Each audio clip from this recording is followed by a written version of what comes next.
Ils peuvent prendre partout, mais tant qu'ils n'auront pas pris le Katanga, le pays vivra. Toute la menace de l'Est pèse sur nous, de sorte que si nous n'arrivons pas à stopper la progression de l'ennemi du côté là où il se trouve, ça veut dire que nous serons la première cible du canon de l'ennemi. Et nous veillons sur ça et nous pensons que ils peuvent prendre partout, mais tant qu'ils n'auront pas pris le Katanga, le pays vivra. On n'a pas la paix. Encore que, en parlant de paix chez nous, évidemment, je ne voudrais pas réduire la portée de la crise que nous connaissons parce qu'elle nous affecte tous, mais ça représente combien de pourcents sur 2 345 410 km²? Parce que la propension de certains en dehors, c'est de nous définir, on dit en RDC, il y a la guerre.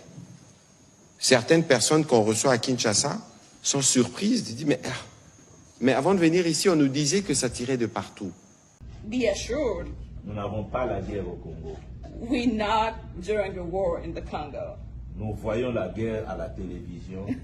We watch war on TV. Nous sommes à Lubumbashi, à Kinshasa, à Mbandaka, dans les grandes villes. Nous n'avions jamais vu la guerre au Congo. You can be in Lubumbashi, in Kinshasa, or any big cities in the Congo, and we've never seen war. Donc c'est une situation à plus de 2000 km des institutions. So it's a situation that is happening really far from all the big institutions. Quand on parle du climat des affaires, quand on veut attirer des investisseurs, il faut de la sécurité.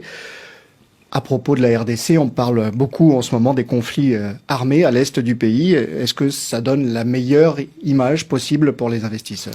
Un opérateur économique qui entend parler de la RDC et qui dit qu'il y a un problème de sécurité politique, de sécurité même physique au niveau de l'est du pays, il se dit, devrais-je venir? Mais ça se passe où? Ça se passe à 2000 km de notre pays, de la RDC. Ça se passe à 2h30 de Kinshasa.